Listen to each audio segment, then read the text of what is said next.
بالله من الشيطان الرجيم. بسم الله الرحمن الرحيم. رب اشرح لي صدري ويسر لي أمري واحلل عقدة من لساني يفقه قولي. السلام عليكم ورحمة الله تعالى وبركاته. walaalayaalow aad iyo aad baan idin wada salaamaya waqti walba khayrkiisa iyo barakadiisa iyo barwaaqadiisa Allah raxmaanka haydu ku wada arsaaqo meel walba oo caalamka ka joogtaan. waxaan halkan idinku soo duubayaa qisad runtii ku dhacday gabadh Suuriyada oo deganay dalka UK. gabadhan magaceeda waxa la yiraahdaa Raniin Cooda. Khawla Saliim waxa weeyaan gabadh u dhalatay dalka Suuriya waxa da'deedu ahayd 49 sano. waxay ku nooleed dalka UK. waxay u dacwootay inanteedii oo markaa 17 jir ahayd in ay keento Ingiriiska oo ka keento Suuriya iyadoo markaa ugu dacwoonaysa hooyanimo oo u baahan inanteedii inay meel kula noolaato. Raniin Cooda waa inantii dhalinyarada ahayd ee hooyadu u dacwoonaysay. waxay ku noolaatay markaa ay u soo guurtay dalka Ingiriiska khaasatan magaalada Birmingham. gabadhaasi waxa ay ahayd xilliga qisadan ay dhacayso 22 sano. waxa ay markaasi u soo fadhiistay oo rabay inuu guursado nin la yiraahdo Tariin waxa uu dhashay dalka Afghanistan. Raniin Cooda calaf hore ayay soo martay, ilmo yar ayay dhashay, da'diisu waxa uu jiray babygeeda sanad. Tariin bacdamaaba uu yahay nin u dhashay Afghanistan inantuna ay tahay inan Suuriyada. طبعا markii hore way diiday way ka yara shakida guurka waxay tiri nin ajnabi iga ah oo dhaqankiisa iyo ma garanaysa aanan aqoonin backgroundgiisa oo information badan aan ka haynin oo aanan isku dal ahayn ma raba inaan guursado. ninkii way ka diiday guurkii. hooyadu laftigeedu way diiday u diiday inanteedu inay ninka guursato laakiin Tariin inanta uu ka hari waayay waxa uu si mar walba joogtaa uu la soo xiriirayay isagoo mar walba usoo bandhigayo guur iyo kalgacal badan u muujinaya isagoo leh ilmahaaga yar ana aabba u noqonaya ana kula korinaya. aad iyo aad buu dhulka isugu dhigay. markii dambe inantii waxay istiri kolay guur un baad u joogtaa qof dhalinyaro ayaa tahay kama maarmaysid inaad nin guursatid ninkana sidan hadduu kuu jecel yahay iska guurso. sidii bay ninkii ugu ogolaatay. waxa dhacday markaa Tariin in ay ninkii markay isguursadeen wax yar wada joogeen. waxa dhacday markaasi dadka qaarna waxay qisada ay ku sheegayaan runtii inay isu doonanaayeen dadka qaarna waxa ay leeyihiin way isguursadeen. markay dadka qaar waxay leeyihiin runtii way isguursadeen dadka qaarna waxay leeyihiin way isu doonanaayeen laakiin siday doontaba ku dhacday markay ninkii ay ogolaatay hooyada laftigeedu iyadoo markii hore aan ogolayn ay ogolaatay haddana Tariin waxa dhacday markaa inantii inay kala kulantay dhaqamo maaragtay inuu kulul yahay inuu qaylo badan yahay inuu xanaaq badan yahay iyadoo waxa ugu dul qaadanaysa ayaa haddana gabadh ay Afghanistaniyada oo isku dal ka yimaadeen Tariin ayaa la soo hadashay inantii Raniin Cooda. waxay ku tiri ma ogtahay ninkan aanu isku maaragtay meel aanu ka wada nimi inuu yahay nin xaas iyo waliba 4 caruur ku haysta Afghanistan inuu been ku sheegay ninkani uu ku khiyaamayo miyaanad ogeyn. dabcan Raniin way muraarad dilaacday waxay gabadhii markay telefoonkii ka dhigtay ninkii bay raadisay waxa ku tiri maxay tahay arintani ma runba naag iyo caruur baad leedahay baa la yiri maxaa arinta ka jira.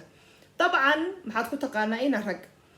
Tariin wuu inkiray wuxuu yiri waxba waxa kama jiraan waa been waa kan adigu inantii waxay tiri ma rabo inaan kula sii noolaado ma rabo inaynu maxay haday xiriir yeelano. halkii bay iskaga tagtay waxa ay ku noqotay gurigii hooyadeed waxa ay dalbatay talaaq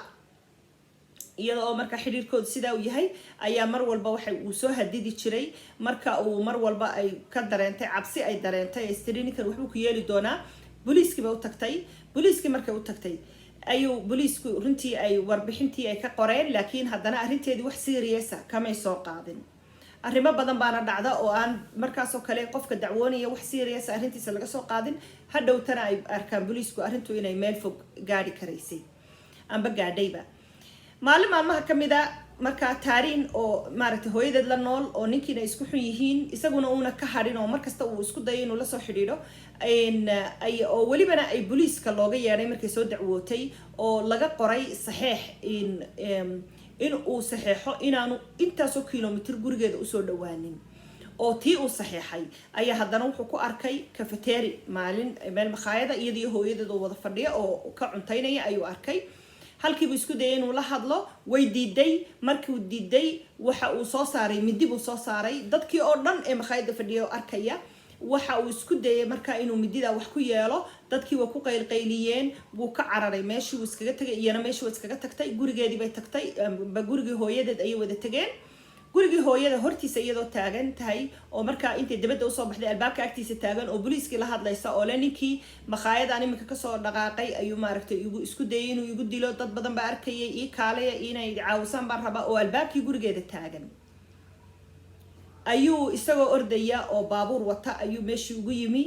mididii buu sitay mididii buu inantii uu markiiba u geliyey iyadoo guriga hortiisa taagan oo askartii la hadlayso askartii la xagee ka dhacdeen maqaayadiina waa laydinka soo wacay aniguna iminka gurigii hooyada baan idinka soo wacay cidina noomay iman askartii ay maxaa idinku dhacay iyadoo leh ayuu kusoo baabuurkii guriga hooyadeed uu hordhigtay mididii buu dhush maaragtay uu gelgeliyey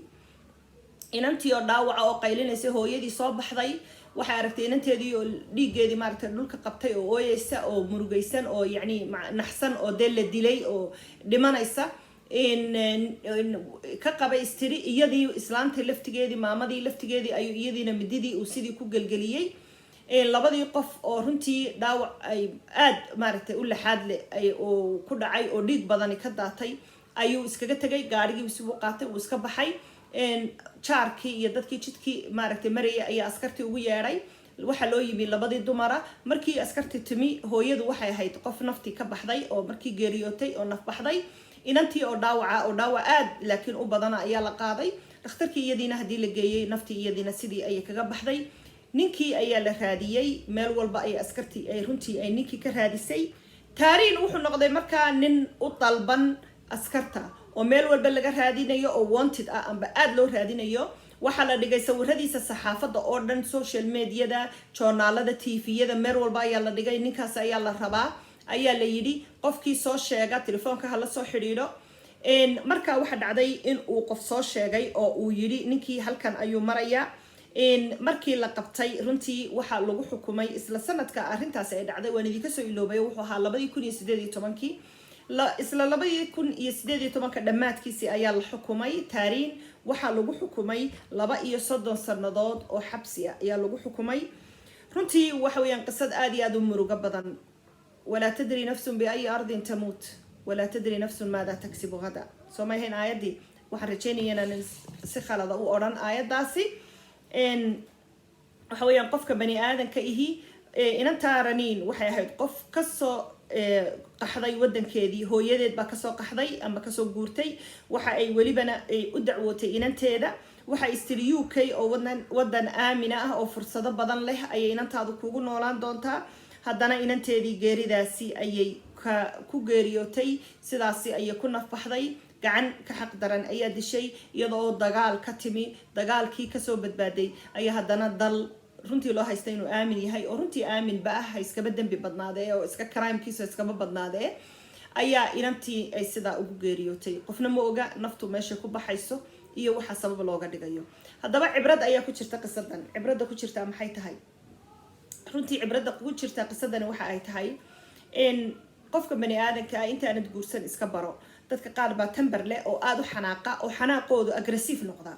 teeda kale dhaqamada dalalka qaar ayaa waxay leeyihiin dhaqamo ay u haystaan qofkan dumar inuu isagu iska leeyahay ninkani dhaqamadii markii dambe lagu sheegay ee maaragtay booliiska waxyaabaha inantani kaga soo dacwootay waxaa kamid ahaa inuu haystay qofkan dumari inay tahay wuxuu isagu iska leeyahay runtii ninkan wuxuu ka yimid dalka Afghanistan waynu wada ogsoonahay sida ay dadka maaragtay wadanka ay u dhashay dabcan kulligood ma wada oran karno laakiin dhaqan baa jira dal walba ay u badan yihiin marka waxa ay u badan yihiinba inay u haystaan dumarku inay yihiin shay uu qofkan uu iska leeyahay siduu rabo uu la dhaqmayo taasi ayaa keentay ninkan inuu fikradaha u xambaarsanaa waxa uu markaasi inuu ka biyadiiday in ay iska furto wuxuu ka biyadiiday in ay ku nacdo xaaska iyo caruurta iyo waliba dabeecad xumadan iyo aggressive-nimadan maaragtay kulkulaylkan iyo maaragtay uu kula dhaqmayo kadibna waxa uu haystaaba xaaskiisu hadday ka tagto inuu isagu xaq u leeyahay inuu dilo wayna ogsoonay dhaqamada dalalka qaar baa saasa oo wax la yiraahdo maaragtay in yani anar maaragtay qofka sharaftiisa inuu magaraysa qofkan uu u dilo xaaskiisa ama inantiisa haddii habdhaqan uuna raalli ka ahayn ay la timaado waa wax cajiiba runtii in ilaahay subxaanahu watacaala dhaqamada noocaasa ayaynu ka magan gallay ragga noocaasna waynu ka magan galnay way jiraan dabcan laba qof oo isqaba oo iskhilaafa oo markay iskhilaafaan ninku gabadha uu dilo amba xataa gabadhu ay ninka disho iyada oo ayna dhaqamada dalalkaasi ayna ku salaysnayn waxaasi oo mujtamac walba way ku dhici kartaa anigu taama diidani laakiin gabadhani waxay guursatay nin dhaqankiisa ayna aqoonin walibana ayna aqoonin ninkani marka uu wadankiisii joogay waxa uu maaragtay inuu xaas lahaa inuu caruur lahaa backgroundgiisii iyo maaragtay iyo noloshiisii taariikh nololeedkiisii haddaan si kale u dhigo ayna waxba ka aqoonin taasna waxaa keeni kartaa runtii guurka aanad maganaysa qofkii ka fiirsan amba guurka qofku markuu ajnabi kaa yahay ee aanad runtii ay kugu adag tahay dalkiisii hooye uu kasoo kacta oo dal kale oo saddexaad isku baratay inuu qofkan aanad ogeyn markaasi waxa uu dalkiisii ku haystay dad badan oo kaaga soo waramana runtii ayna jirin halka runtii qofka ma garanaysaan isku dalka tihiin ay ku fududahay wararkiisa iyo akhbaarihiisa sidaad ku heshaan taasi dabcan haddana waxaa beenaynaya dad badan oo isku qolo ah amba isku dad ah amba isku dal ah sideena Soomaalida ayaa haddana ninku kusoo baxda taariikho kale oo aan ma garanaysaa xaasas kale iyo waxyaabo kale oo gabadha uu runtii ka qariyay haddaba say doonta waxa u dhacday cibradahaasi ayaynu ka qaadanaynaa qisada taariin waxa uu ku sameeyay inanta raniin cooda allah u naxariisto raniin iyo hooyadeed khawla laba gabdhood oo xijaaban oo runtii muslimnimadii ay ka muuqato ayay ahaayeen dalka ingiriiska magaalada Birmingham oo ku geeriyoodeen runtii waxay noqotay geeridaasi iyo dilkaasi dil gilgilay magaalada Birmingham iyo jaaliyada muslimiinta ee ku nool khaasatan jaaliyada carabta iyo amba suuriyiinta allah u naxariisto ayaan leeyahay iyaga iyo qof walba oo muslina oo inaga geeriyooday intaynu ku kulmi doono barnaamij kale waxaan idinkaga tagayaa fi amaan illah istawdactukum allah alladhi la tadiicu wadaa'icu wassalamu alaykum wa rahmatullahi ta'ala wa barakatuh